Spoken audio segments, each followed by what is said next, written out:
Hi hello ವೀಕ್ಷಕರೇ, ನಮಸ್ಕಾರ friends. ಈ ಒಂದು ನನ್ನ ಯೂಟ್ಯೂಬ್ ಚಾನಲ್ಗೆ ನಿಮಗೆ ಆತ್ಮೀಯವಾದಂತೆ ಸ್ವಾಗತಗಳು. ನಿಮಗೂ ಕೂಡ ಬಿಳಿ ಕೂದಲು ಸಮಸ್ಯೆ ತುಂಬಾ ಕಾಡ್ತಾ ಇದ್ದರೆ ಖಂಡಿತವಾಗ್ಲೂ ಇವತ್ತಿನ ಈ ಒಂದು ಮನೆಮದ್ದನ್ನು ಟ್ರೈ ಮಾಡ್ಕೊಂಡು ಬಿಳಿ ಕೂದಲಿಂದ ಖಂಡಿತವಾಗ್ಲೂ ಪರಿಹಾರ ಸಿಗುತ್ತೆ. ಅದಕ್ಕೋಸ್ಕರ ನೋಡಿ, ಇಲ್ಲಿ ಒಂದು ಕಬ್ಬಿಣದ ಬಾಳ್ಗೆಯನ್ನು ತೊಗೊಂಡಿದ್ದೀನಿ ವೀಕ್ಷಕರೇ. ನಾನು ಅದ್ರ ಒಳಗಡೆ ಇವಾಗ ನಾನು ಮೊದಲು ಹಾಕ್ತಾ ಇರುವಂಥದ್ದು ಏನಂದರೆ ಟೀ ಪೌಡರ್. ಅಂದರೆ ಇಲ್ಲಿ ನಾನು ಚಹಾ ಪೌಡರ್ನ ಬಳಸ್ತಾ ಇದ್ದೀನಿ. ನಿಮ್ಮ ಮನೆಯಲ್ಲಿ ಯಾವ ಟೀ ಪುಡಿನ ಬಳಸ್ತಿರಲ್ವ ಆ ಒಂದು ಟೀ ಪುಡಿನ ಇಲ್ಲಿ ನೀವು ಹಾಕ್ಕೊಳ್ಬೇಕು ಆಗುತ್ತೆ. ನೆಕ್ಸ್ಟ್ ಇಲ್ಲಿ ಇಂಗ್ರೀಡಿಯೆಂಟ್ ನಾನು ಹಾಕ್ತಾ ಇರುವಂಥದ್ದು ಕಲೋಂಜಿ ಸೀಡ್ಸ್. ನಿಮ್ಮೆಲ್ಲರಿಗೆ ಗೊತ್ತಿದೆ, ಕಲೋಂಜಿ ಸೀಡ್ಸ್ನ ನೈಜೀರಿಯಾ ಸೀಡ್ಸ್ ಕೂಡ ಅಂತಾರೆ. ಈ ಎರಡು ಕೂಡ ನಮ್ಮ ಬಿಳಿ ಕೂದಲು ಸಮಸ್ಯೆಗೆ ಪರಿಹಾರವನ್ನು ಮಾಡೋದಕ್ಕೆ ಇವಾಗ ಬೆಸ್ಟ್ ಆಗಿರುವಂಥ ಇಂಗ್ರೀಡಿಯೆಂಟ್ಸ್ಗಳು ಇದ್ದಾವೆ. ಎರಡೂನ ಚೆನ್ನಾಗಿ ರೋಸ್ಟ್ ಮಾಡ್ಕೊಳ್ಬೇಕು ವೀಕ್ಷಕರೇ. ಇದ್ರ ಕಲರ್ ಪೂರ್ತಿಯಾಗಿ ಕಪ್ಪು ಬಣ್ಣಕ್ಕೆ ತಿರುಗಬೇಕು. ನೋಡಿ, ರೋಸ್ಟ್ ಮಾಡ್ತಾ ಹೋದರೆ ಲೋ ಟು ಮೀಡಿಯಮ್ ಫ್ಲೇಮ್ನಲ್ಲಿ ಈ ರೀತಿ ಅದು ಕಪ್ಪು ಬಣ್ಣಕ್ಕೆ ತಿರುಗುತ್ತೆ. ಬಹಳಷ್ಟು ಪವರ್ಫುಲ್ ಆಗಿರುವಂಥ ರೆಮಿಡಿ ಇದೆ. ಇದನ್ನು ನೀವು ಜಾಸ್ತಿ ಪ್ರಮಾಣದಲ್ಲಿ ಕೂಡ ಮಾಡ್ಕೊಂಡು ಸ್ಟೋರ್ ಮಾಡ್ಕೊಂಡು ಇಟ್ಕೊಳ್ಬಹುದು. ಇವಾಗ ನೋಡಿ, ಎಲ್ಲ ಚೆನ್ನಾಗಿ ರೋಸ್ಟ್ ಆಗಿದೆ. ತುಂಬಾ ಪೋಷಕಾಂಶಗಳು ಇರುತ್ತವೆ ವೀಕ್ಷಕರೇ. ಟೀ ಪುಡಿಯಲ್ಲಿ ಟೈಟಾನ್ ಇರುತ್ತೆ. ಸೊ ಇದು ನಮ್ಮ ಕೂದಲು ಆರೈಕೆಗೆ ಬುಡದಿಂದ ಕಪ್ಪು ಬಣ್ಣಕ್ಕೆ ತಿರುಗಿಸೋಕ್ಕೆ ಹೆಲ್ಪ್ ಮಾಡುತ್ತೆ. ನಿಮ್ಮ ಕಲೋಂಜಿ ಬಗ್ಗೆ ಅಂತೂ ಗೊತ್ತೇ ಇದೆ, ಇದಷ್ಟು ನಮ್ಮ ಕೂದಲು ಸಲುವಾಗಿ ಒಳ್ಳೆಯದಾಗಿದೆ ಅಂತ. ಸೊ ಎರಡೂ ಚೆನ್ನಾಗಿ ಇನ್ನೊಂದು 2 ನಿಮಿಷ ರೋಸ್ಟ್ ಮಾಡ್ಕೊಳ್ಬೇಕು ವೀಕ್ಷಕರೇ. ಆಮೇಲೆ ನೆಕ್ಸ್ಟ್ ಪ್ರಾಸೆಸ್ ಏನು ಅನ್ನೋದು ಕೂಡ ನಿಮ್ಮನ್ನು ಇಲ್ಲಿ ನಾನು ತೋರಿಸ್ಕೊಡ್ತೀನಿ.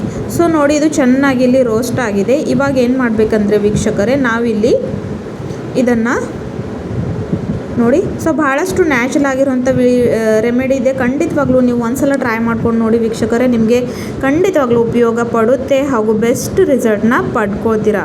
ಸೊ ನೋಡಿ, ಇವಾಗ ಚೆನ್ನಾಗಿದು ರೆಡಿ ಆಗಿದೆ. ಇವಾಗ ನಾನು ಇದಕ್ಕೆ ಏನು ಮಾಡ್ತೀನಿ ಅಂದರೆ ಒಂದು ಬೌಲಲ್ಲಿ ತಗೊಳ್ತೀನಿ, ಅಂದರೆ ಟ್ರಾನ್ಸ್ಫರ್ ಮಾಡ್ಕೊತೀನಿ. ಸೊ ನೆಕ್ಸ್ಟ್ ಪ್ರಾಸೆಸ್ ಏನಂತ ಕೂಡ ನಿಮಗೆ ಹೇಳ್ಕೊಡ್ತೀನಿ. ಸೊ ಹಾಗಾಗಿ ವಿಡಿಯೋನ ಸ್ಕಿಪ್ ಮಾಡದೆ ಕೊನೆವರೆಗೂ ನೋಡ್ಕೊಂಡು ಹೋಗಿ. ಸೊ ಅದನ್ನು ತೆಕ್ಕೊಂಡು ಪಕ್ಕಕ್ಕೆ ಇಟ್ಕೊಳ್ಬೇಕು ವೀಕ್ಷಕರೇ. ಆಮೇಲೆ ನೆಕ್ಸ್ಟ್ ಇಲ್ಲಿ ನಾನು ಅದೇ ಮತ್ತೆ ಬಾಳ್ಗೆಯಲ್ಲಿ ಏನು ಇಂಗ್ರೀಡಿಯೆಂಟ್ ಹಾಕ್ತೀನಿ ಅಂತ ನೋಡಿ. ಇದು ಒಂದು ಭಾಳಷ್ಟು ಒಳ್ಳೆ ಆಗಿರೋಂಥ ರೆಮಿಡಿ ಇದೆ. ನೀವು ಒಂದ್ಸಲ ಟ್ರೈ ಮಾಡ್ಕೊಂಡು ಬಿಡಿ. ಇಲ್ಲಿ ನೆಕ್ಸ್ಟ್ ನಾನು ಹಾಕ್ತಾ ಇರೋವಂಥದ್ದು ಆಮ್ಲ ಪೌಡರು, ಅಂದರೆ ನೆಲ್ಲಿಕಾಯಿ ಪುಡಿ. ಸಾಧಾರಣವಾಗಿ ಆಮ್ಲ ಪುಡಿ ವೈಟಮಿನ್ ಸಿ ರಿಚ್ ಇರುತ್ತೆ. ಇದು ನಮ್ಮ ಕೂದಲಿಗೆ ಅಮೃತ ಇದ್ದಂಗೆ. ಸೊ ಅದನ್ನು ಹಾಕ್ಕೊಳ್ಬೇಕು. ನೆಕ್ಸ್ಟ್ ಇಂಗ್ರೀಡಿಯೆಂಟ್ ಇಲ್ಲಿ ನಾನು ಇಂಡಿಗೋ ಪೌಡ್ರ್ ಕೂಡ ಹಾಕ್ಕೊಂಡಿದ್ದೀನಿ. ಇಂಡಿಗೋ ಲೀವ್ಸ್ ಪೌಡ್ರ್ ಇವೆಲ್ಲ ಕೂಡ ನಿಮಗೆ ಆನ್ಲೈನ್ ಅಥವಾ ಯಾವುದೇ ಒಂದು ಆಯುರ್ವೇದಿಕ್ ಅಂಗಡಿಯಲ್ಲಿ ಸುಲಭವಾಗಿ ಇದನ್ನು ನೀವು ಪಡ್ಕೊಳ್ಬಹುದು. ಅದನ್ನು ಸಹ ಚೆನ್ನಾಗಿ ರೋಸ್ಟ್ ಮಾಡ್ಕೊಳ್ಬೇಕು ವೀಕ್ಷಕರೇ, ಪೂರ್ತಿ ಕಪ್ಪು ಬಣ್ಣಕ್ಕೆ ತಿರುಗೋವರೆಗೂ. ಗ್ಯಾಸಿನ ಫ್ಲೇಮ್ನ ಲೋನೇ ಇಡಬೇಕು. ಸೊ ನೋಡಿ, ಈ ರೀತಿಯಾಗಿ ಹೊಗೆ ಬರೋಕ್ಕೆ ಸ್ಟಾರ್ಟ್ ಆಗುತ್ತೆ. ಇಲ್ಲಿ ನೀವು ನೋಡಿದಾಗೆ ಇದು ಕೂಡ ದಿಢೀರವಾಗಿ ಏನಾಗಿದೆ ಅಂತ ರೆಡಿ ಆಗಿಬಿಟ್ಟಿದೆ. ಇದನ್ನು ಸಹ ತಗೊಂಡು ಇವಾಗ ಅದೇ ಬೌಲಲ್ಲಿ ಹಾಕ್ಕೊಳ್ಬೇಕು.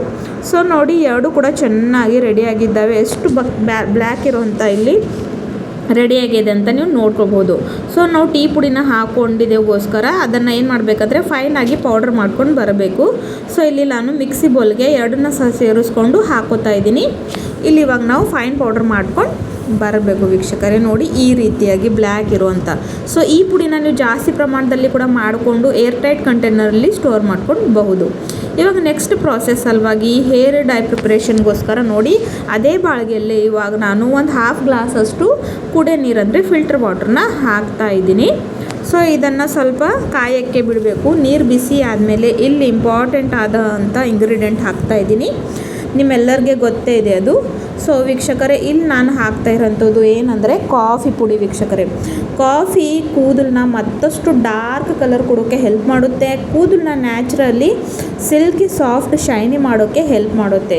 ಸೊ ಹಾಗಾಗಿ ಇಲ್ಲಿ ನಾನು ಕಾಫಿ ಪುಡಿನ ಹಾಕ್ಕೊಂಡಿದ್ದೀನಿ. ಇದನ್ನು ಹಾಕ್ಕೊಂಡು 1-2 ನಿಮಿಷಗಳ ಕಾಲ ಇದನ್ನು ಚೆನ್ನಾಗಿ ಬಾಯ್ಲ್ ಆಗೋಕ್ಕೆ ಬಿಡಬೇಕು. ಸೊ ನೋಡಿ, ಇಲ್ಲಿ ಕಾಫಿ ಎಷ್ಟು ಚೆನ್ನಾಗಿ ಕುದೀತಾ ಇದೆ ಅಂತ. ಸೊ ಈ ಒಂದು ರೆಮಿಡಿನ ತಲೆ ಸ್ನಾನಕ್ಕೆ ಮುಂಚೆ ನೀವು 1-2 ಗಂಟೆ ಮುಂಚೆ ಹಚ್ಕೊಳ್ಬೇಕಾಗುತ್ತೆ ವೀಕ್ಷಕರೇ.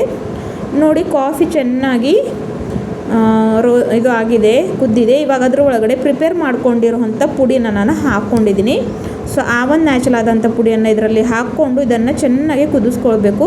ಯಾವ ರೀತಿಯಲ್ಲಿ ನಾವು ಮೆಹಂದಿ ಡೈ ಹಚ್ಕೊಳ್ತೀವಲ್ವ ಆ ಒಂದು ಕನ್ಸಿಸ್ಟೆನ್ಸಿಯಲ್ಲಿ ಇದನ್ನು ಕುದಿಸ್ಕೊಳ್ಬೇಕು. ಅಂದರೆ ಇದು ಬೆಸ್ಟ್ ಆದಂಥ ಏನಂದರೆ ಹೇರ್ ಪ್ಯಾಕ್ ರೆಡಿ ಆಗುತ್ತೆ. ಸೊ ಇದನ್ನು ಲೋ ಟು ಮೀಡಿಯಮ್ ಫ್ಲೇಮ್ನಲ್ಲೇ ಇದೇ ರೀತಿಯಾಗಿ ಕುದಿಯೋಕ್ಕೆ ಬಿಡಬೇಕು. ಈ ಒಂದು ರೆಮಿಡಿ ನೀವು ಹಚ್ಕೊಳ್ಳೋ ಮುಂಚೆ ನಿಮ್ಮ ತಲೆಯಲ್ಲಿ ಎಣ್ಣೆ ಇರಬಾರ್ದು. ಅಂದರೆ ವೀಕ್ಷಕರ ಆಯಿಲ್ ಫ್ರೀ ಹೇರ್ ಮೇಲೆ ಇದನ್ನು ನಿಮಗೆ ಅಪ್ಲೈ ಮಾಡ್ಕೊಳ್ಬೇಕು ಆಗಿದೆ. ಸೊ ತಲೆ ಸ್ನಾನಕ್ಕೂ 2 ಗಂಟೆ ಮುಂಚೆ ಇದನ್ನು ಹಚ್ಕೊಳ್ಬೇಕು. ಆಮೇಲೆ ಬರೀ ನಾರ್ಮಲ್ ವಾಟ್ರಿಂದ ತಲೆ ಸ್ನಾನವನ್ನು ಮಾಡ್ಕೊಳ್ಬೇಕು. ಬೆಸ್ಟ್ ಆದಂಥ ರಿಸಲ್ಟ್ನ ಪಡ್ಕೊಳ್ತೀರಾ. ಸೊ ನೋಡಿ, ಇಲ್ಲಿ ಕೂಡ ಕಪ್ಪಾಗಿರುವಂಥ ರೆಮಿಡಿ ರೆಡಿ ಆಗ್ತಾ ಇದೆ. ಯಾವುದೇ ಒಂದು ಕೆಮಿಕಲ್ ಇಲ್ಲ, ಯಾವುದೇ ಒಂದು ರಸಾಯನ ಇಲ್ಲದೆ ಮನೆಯಲ್ಲೇ ಇಂಗ್ರೀಡಿಯೆಂಟ್ ಸಿಗುತ್ತವೆ ಅಲ್ವಾ, ಅದನ್ನೇ ಬಳಸ್ಕೊಂಡು ಈ ಒಂದು ಹೇರ್ ಪ್ಯಾಕ್ನ ರೆಡಿ ಮಾಡ್ಕೊಂಡಿದ್ದೀನಿ. ಸೊ ಖಂಡಿತವಾಗ್ಲೂ ಇದನ್ನು ನಿಮ್ಮ ಫ್ರೆಂಡ್ಸ್ ಫ್ಯಾಮಿಲಿಯಲ್ಲಿ ಅಥವಾ ನಿಮ್ಮ ಮನೆಯಲ್ಲಿ ಚಿಕ್ಕ ಮಕ್ಕಳಿರಲಿ, ವಯಸ್ಸಾದವರು ಇರಲಿ, ಪ್ರತಿಯೊಂದು ಜನರು ಈ ಒಂದು ಹೇರ್ ಪ್ಯಾಕ್ನ ಯೂಸ್ ಮಾಡ್ಕೊಳ್ಬಹುದು. ಯಾಕಂದರೆ ಇದರಲ್ಲಿ ಯಾವುದೇ ರೀತಿಯಾದಂಥ ಕೆಮಿಕಲ್ ಇಲ್ಲ. ಸೊ ಯಾರಿಗೂ ಕೂಡ ಯಾವುದೇ ರೀತಿಯಾದಂಥ ಸೈಡ್ ಎಫೆಕ್ಟ್ ಕೂಡ ಇಲ್ಲಿ ಆಗೋದಿಲ್ಲ. ಸೊ ಇದು ರೆಡಿ ಆಗಿದೆ ವೀಕ್ಷಕರೇ. ಇದನ್ನು ಒಂದು ಅರ್ಧ ಗಂಟೆಗಳ ಕಾಲ ನಾನು ಕೂಲ್ ಡೌನ್ ಆಗೋಕ್ಕೆ ಬಿಡ್ತೀನಿ. ಸೊ ನೋಡಿ, ತಣ್ಣಗಾದಮೇಲೆ ಇದು ಈ ರೀತಿಯಾಗಿ ಏನಾಗುತ್ತೆ ಅಂದರೆ ಕಪ್ಪು ಬಣ್ಣಕ್ಕೆ ತಿರುಗುತ್ತೆ ಮತ್ತು ರೆಡಿ ಆಗುತ್ತೆ. ಸೊ ಇದೇ ಒಂದು ನ್ಯಾಚುರಲ್ ಆದಂಥ ಹೇರ್ ಪ್ಯಾಕ್ನ 2 ಗಂಟೆ ಹಚ್ಕೊಂಡು ಆಮೇಲೆ ತಲೆ ಸ್ನಾನವನ್ನು ಮಾಡ್ಕೊಳ್ಳಿ. ಸೊ ಇದನ್ನು 15 ದಿವಸಕ್ಕೆ ಒಂದು ಸಲ ಯೂಸ್ ಮಾಡ್ಕೊಳ್ಳಿ ವೀಕ್ಷಕರೇ. ಯಾವುದೇ ಒಂದು ರೆಮಿಡಿ ಆಗಲಿ ಒಂದೇ ಸಲ ಯೂಸ್ ಮಾಡ್ಕೊಂಡು ಬಿಡಬಾರ್ದು. ಕಂಟಿನ್ಯೂ ಸ್ವಲ್ಪ ದಿನ ಹಚ್ಕೊಂಡ್ರೆ ಅದು ಏನಾಗುತ್ತೆ ಅಂದರೆ ನಮಗೆ ರಿಸಲ್ಟ್ ಕೊಡುತ್ತೆ.